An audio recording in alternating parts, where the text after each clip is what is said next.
दिल्ली की रात 11:15 बजे की ठंड में एक अजीब सी चुप्पी फैली थी। इंडिया गेट से थोड़ी दूर पुरानी कोठियों वाली तंग गली में आरफ मलिक अपने कैमरे के साथ लोकेशन तलाश रहा था। उसे हॉरर स्पॉट शूट करने का शौक था, पर आज रात कदम भारी थे, जैसे कोई अदृश्य आंखों से देख रही हो। चलते हुए उसे अचानक पीछे से फुसफुसाहट सुनाई थी। आरव, वापस मत जा। वो झटके से पलटा, पर वहां कोई नहीं था।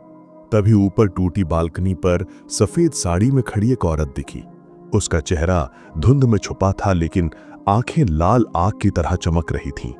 जैसे ही आरव ने कैमरा उठाया, वो औरत बालकनी से कूदकर धुएं में बदल गई और हवा में गायब हो गई। आरव का दिल तेज धड़कने लगा। वापस मुड़ने ही वाला था कि उसके फोन पर एक नोटिफिकेशन आया, यू हैव बीन मार्क्ड। कौन भेज सकता था यह मैसेज? अगली सुबह कॉलेज में शूट प्रोजेक्ट के दौरान उसकी मुलाकात आरिका नाम की एक नई लड़की से हुई। बेहद खूबसूरत, बिल्कुल शांत, पर आंखों के पीछे कोई गहरा खालीपन। उसने पहले ही लाइन में पूछा, तुम कल उस गली में थे, सही? आरव हैरान, तुम्हें कैसे पता? आरिका बस हल्की सी मुस्कुराई बोली, क्योंकि तुम अकेले नहीं थे वहां, किसी और ने भी तुम्हें देखा था। उसकी आवाज में ऐसा कुछ था कि आरव के शरीर में सिहरन दौड़ गई। शाम को आरिका ने उसे कहा, अगर सच जानना है तो आज रात फिर उसी गली में जाना। बात अजीब थी, पर आरव खुद भी जवाब ढूंढना चाहता था। रात 2 बजे वो फिर उसी जगह पहुंचा। हवा ठंडी थी, धुंध ज्यादा। तभी अचानक उसके सामने वही सफेद साड़ी वाली औरत प्रकट हुई। इस बार उसका चेहरा साफ दिख रहा था। काले होंठ, सड़ी हुई त्वचा, आंखें खून की तरह लाल। वो चीख कर बोली, आरव, तुम बहुत देर से मेरा इंतजार कर रहे थे। आरव डर कर पीछे हटने लगा। तभी किसी ने पीछे से उसे कसकर थाम लिया। नरम हाथ, गर्म सांस और पास से आती आवाज, आरव, डर मत, मैं आरिका हूं, मैं यक्षिनी हूं और मैं तुम्हारी रखवाली कर रही हूं। आरव का दिमाग सुन, यक्षिनी? ये सब क्या है? आरिका बोली, वो पिशाचिनी है। उसने अपना प्रेम खो दिया था और तुम उसकी नई पसंद बन गए हो। वो तुम्हें अपना बनाना चाहती है और मैं उसे ऐसा करने नहीं दूंगी। आरिका की आंखों में इस बार एक अजीब चमक थी, जैसे वो इंसान हो ही ना। अचानक हवा तेज चली, जैसे तूफान उठ रहा हो। पिशाचिनी फिर प्रकट हुई और दहाड़ते हुए बोली, यक्षिनी, ये मेरा था, तुम बीच में मत आओ। आरिका ने आरव को धक्का दिया, भागो, आज मैं उसे रोक नहीं पाऊंगी। आरव पूरी ताकत से दौड़ा। पीछे से दोनों स्त्रियों की चीखें और हवा में उड़ती धूल उसे पीछा करती हुई महसूस हुई। वो सड़क तक पहुंच गया, हाफता हुआ और पीछे देखा तो दोनों गायब थीं। पर फोन फिर बजा, round 1 over, tonight again. Aarav के हाथ कांप गए। अगर आप वहां होते तो क्या आप अगली रात जाते या दिल्ली छोड़कर भाग जाते? अगर आपको यह एपिसोड पसंद आया तो लाइक, कमेंट और सब्सक्राइब जरूर करें। दिल्ली की रात 2:30 बजे की हड्डियां जमा देने वाली ठंड में आरव कमरे की बत्ती बुझाकर बस छत की तरफ घूर रहा था। फोन पर आए उस आखिरी मैसेज की आवाज अब भी कानों में गूंज रही थी, राउंड 1 ओवर, टुनाइट अगेन। कौन भेज रहा था, पिशाचनी या यक्षिनी आरिका? अचानक खिड़की अपने आप खुली और ठंडी हवा का झोंका आया, पर इस बार हवा में एक जानी पहचानी खुशबू थी। वही खुशबू जो सिर्फ आरिका से आती थी। फिर कमरे के कोने में हल्की सी हलचल हुई। आरव उठा, आरिका, क्या तुम हो? और अगले ही पल वो प्रकट हुई, चेहरा शांत, आंखों में हल्की नीली चमक, लेकिन चेहरे पर डर साफ। आरव, वो आज रात तुम तक फिर आएगी, उसने कहा। आरव घबरा कर बोला, वो कौन? पिशाचिनी?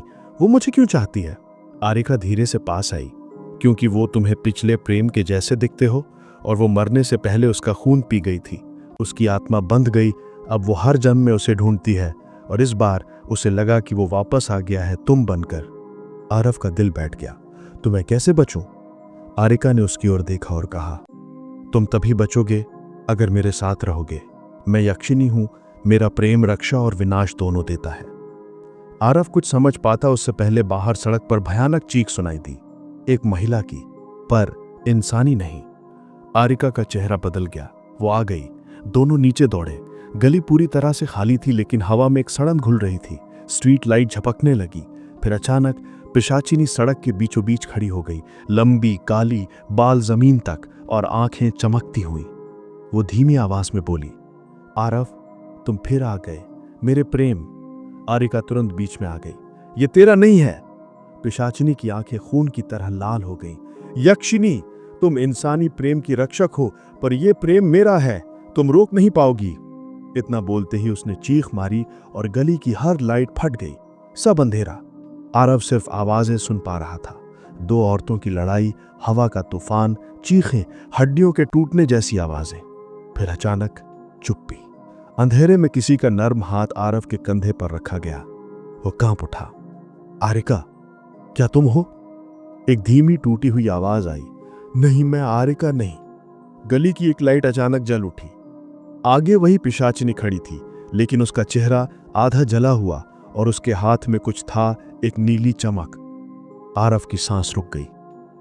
वो आरिका का दिल था। पिशाचिनी मुस्कुराई। अब कोई तुम्हें मुझसे नहीं बचा सकता। आरव लड़खड़ा कर पीछे हटने लगा, लेकिन उसका फोन फिर बजा। Notification, round 2 begin.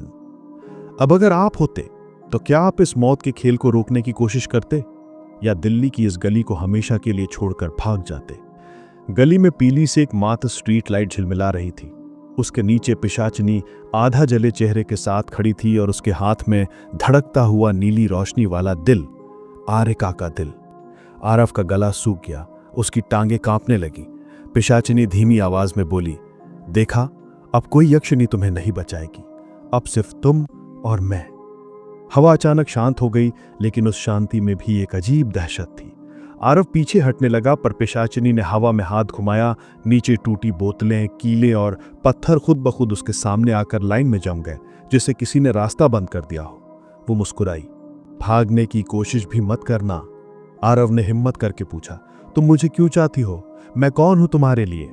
पिशाचिनी की आंखें अचानक नरम पड़ गईं, जैसे किसी पुराने दर्द की याद आ गई हो।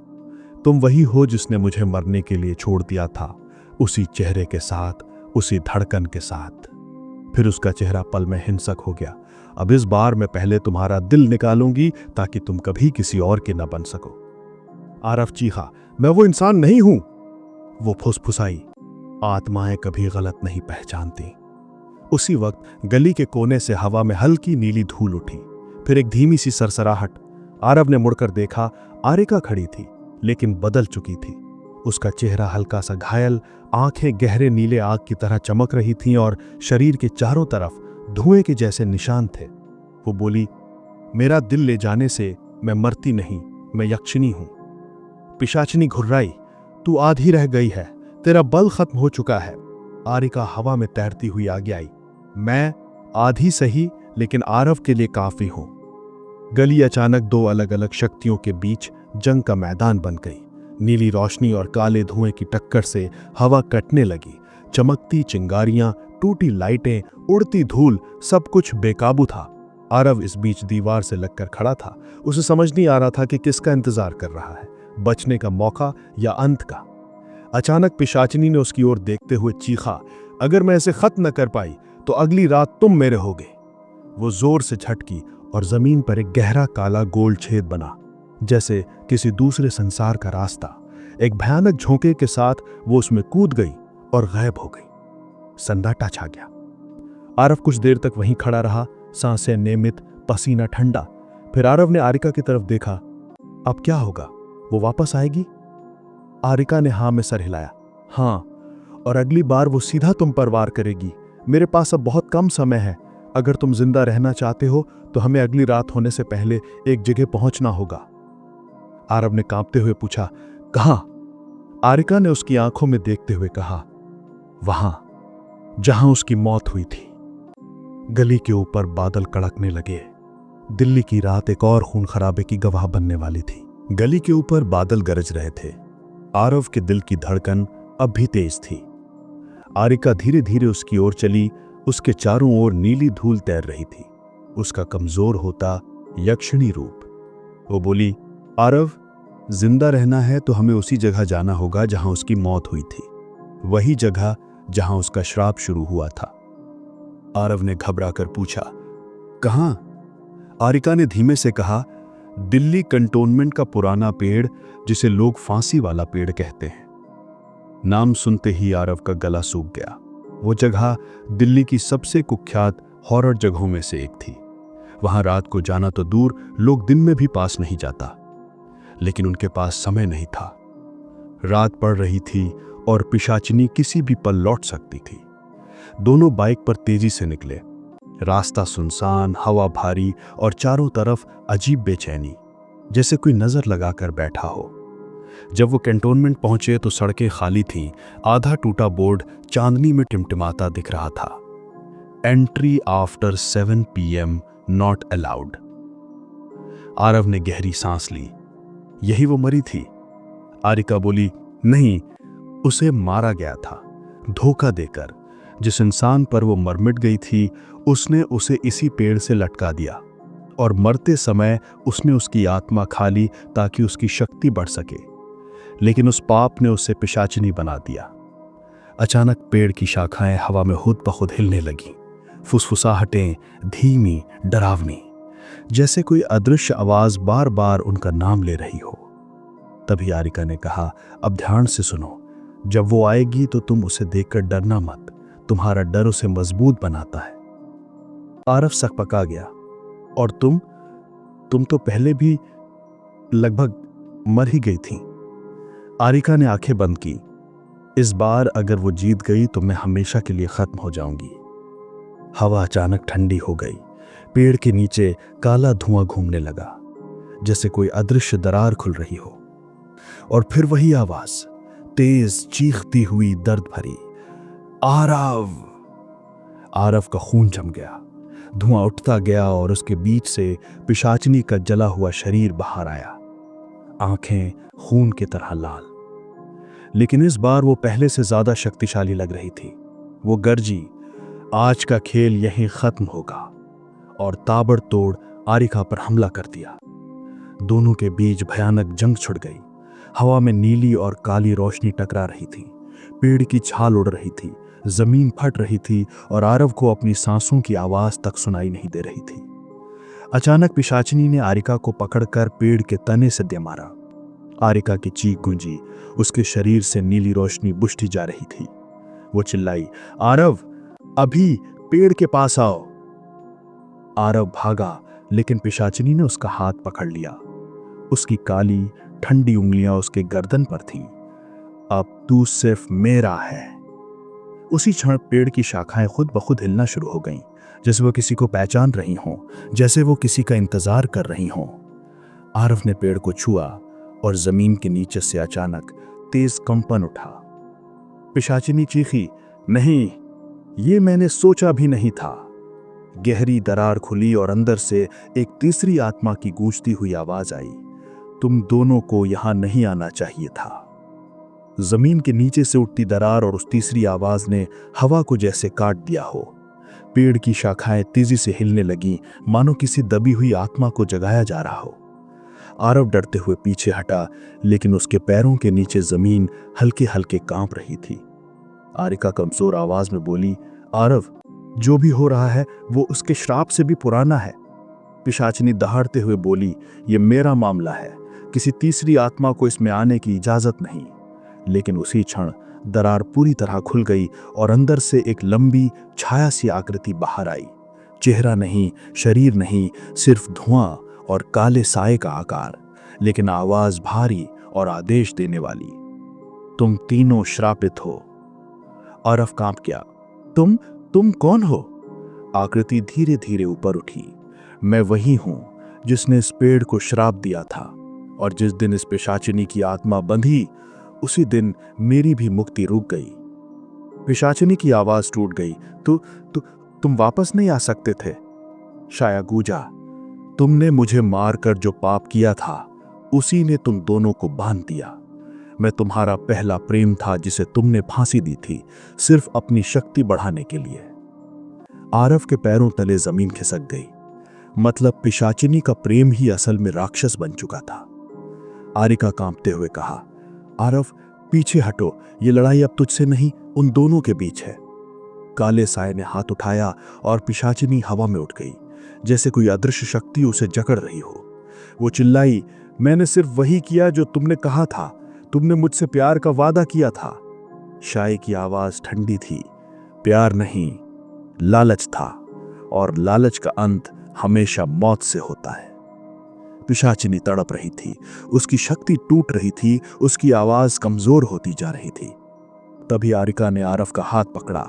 अगर ये ऐसे ही चलता रहा तो तू भी खिंच जाएगा इस श्राप में, इसे रोकना होगा अभी। आरिका ने अपनी आखिरी बची ऊर्जा पेड़ की जड़ों में उतार दी। नीली रोशनी फैलने लगी और पेड़ की शाखाएं धीरे धीरे चमकने लगी। शाया चिल्लाया, तुम यक्षिणी, तुम इस श्राप को नहीं तोड़ सकती। आरिका ने जवाब दिया, मैं अकेली नहीं हूं, आरव अभी भी जिंदा है और वही कुंजी है। आरव डरते हुए बोला, लेकिन मैं क्या करूं? आरिका ने कहा, पेड़ को पकड़कर अपना एक ही वाक्य बोलो, मैं इस श्राप का हिस्सा नहीं। आरव ने कांपते हुए पेड़ को छुआ, मैं इस श्राप का हिस्सा नहीं। पूरा जंगल हिल गया। दरार से तेज नीली लपटें निकली, पिशाचिनी की चीख आसमान तक गूंजी। नहीं! काला साया, पिशाचिनी और उसका श्राप, तीनों नीली आग में खिंचकर गायब होने लगे। पेड़ की पुरानी छाल गिरने लगी जैसे नया जन्म हो रहा हो। कुछ ही सेकंड में सन्नाटा। गली, जंगल, पेड़, सब शांत। आरिका जमीन पर गिर गई, उसका शरीर धुआं बनने लगा। आरव उसके पास बैठा। आरिका, तुम ठीक हो? वो मुस्कुराई। यही मेरा आखिरी काम था, अब मैं मुक्त हूं। उसकी आकृति हवा में घुलने लगी। आरव, याद रखना, डल में ताकत होती है लेकिन हिम्मत में मुक्ति। और वो पूरी तरह गायब हो गई। पेड़ शांत था, रात शांत थी और आरव पहली बार बिल्कुल अकेला। दिल्ली की उस रात ने एक कहानी खत्म की, लेकिन एक सवाल छोड़ दिया। अगर श्राप टूट गया तो वो मैसेज किसने भेजा? फोन फिर बजा। Next round waits. रात इतनी शांत थी कि जैसे आसमान ने सांस रोक रखी हो। वही जंगल, वही टूटी सड़क और वही ट्रक ड्राइवर राघव, जिसके चारों ओर अब तीनों शक्तियां मंडरा रही थी, यक्षिणी, चुड़ैल और पिशाचिनी। तीनों की नजरें सिर्फ एक चीज पर थीं, राघव की आत्मा।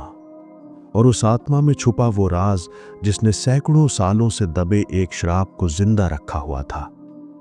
राघव, तुझे याद आया कुछ? चुड़ैल की खुरदुरी आवाज धुएं की तरह राघव के कान में घुसी। राघव कांपते हुए बोला, मुझे कुछ भी याद नहीं। तुम लोग मुझसे चाहते क्या हो? यक्षिणी धीरे से उसके पीछे आई। उसकी उंगलियां राघव की गर्दन पर फिरने लगीं। तू कौन है ये तुझे पता नहीं, लेकिन हमें अच्छी तरह पता है। अचानक राघव के सामने जमीन फट गई और दृश्य बदल गया। वो खुद को किसी पुराने राज दरबार में खड़ा देखता है। लोग घुटनों पर थे, दीवारों पर अग्नि नाच रही थी, आसमान में खून जैसा लाल धुआं था और सिंहासन पर बैठा था वही राघव। लेकिन वर्तमान वाला राघव नहीं, ये था राजा राघवेंद्र, एक शक्तिशाली राजा जिसकी आत्मा को चुड़ैल, यक्षिणी और पिशाचिनी ने मिलकर श्राप दिया था। तीनों उसके प्रेम में पड़ गई थीं और राजा ने तीनों को धोखा दिया था। तीनों ने एक रात राजा को पकड़कर उसकी आत्मा को 3 हिस्सों में बांट दिया और उसी रात से उसकी आत्मा हर जन्म में उनका खिलौना बन गई। वर्तमान में वापसी। राघव की सांसें तेज हो गईं। नहीं, मैं वो नहीं हूं, मैं तो ट्रक ड्राइवर हूं। चुड़ैल हंसी। हर जन्म में यही कहता है और हर जन्म में हम तुझे ढूंढ लेती हैं। लेकिन इस बार एक नई बात थी। इस जन्म में राघव की आत्मा का चौथा हिस्सा जाग चुका था, जो पहले कभी नहीं हुआ था। इसका मतलब था, अगर राघव आज रात बच गया तो श्राप हमेशा के लिए खत्म हो जाएगा, और अगर तीनों उसे पकड़ ले तो उसकी आत्मा हमेशा हमेशा के लिए उनका दास बन जाएगी। तीनों उसका शिकार करने लगी। यक्षिणी पेड़ों पर दौड़ रही थी, पिशाचिनी हवा में गायब हो होकर पास आ रही थी, चुड़ैल जमीन से काले धागे निकालकर राघव के पैरों में फेंक रही थी। राघव भाग रहा था, सांसें टूट रही थी, ट्रक दूर खड़ा था, हेडलाइट टूटी हुई लेकिन उम्मीद अभी जिंदा थी। तभी ट्रक के पास एक बूढ़ी औरत खड़ी मिली। सफेद साड़ी, झुर्रियों से भरा चेहरा, पर आंखों में तेज। रुक बेटा, मैं तेरी नानी हूं। राघव के पैरों तले जमीन खिसक गई। नानी, आप? वृद्धा धीरे से बोली, तू राजा राघवेंद्र का आखिरी वंशज है और मैं उस वंश की अंतिम रक्षक। आज जो होगा वो तेरी किस्मत बदलेगा। नानी ने अपनी मुट्ठी खोली।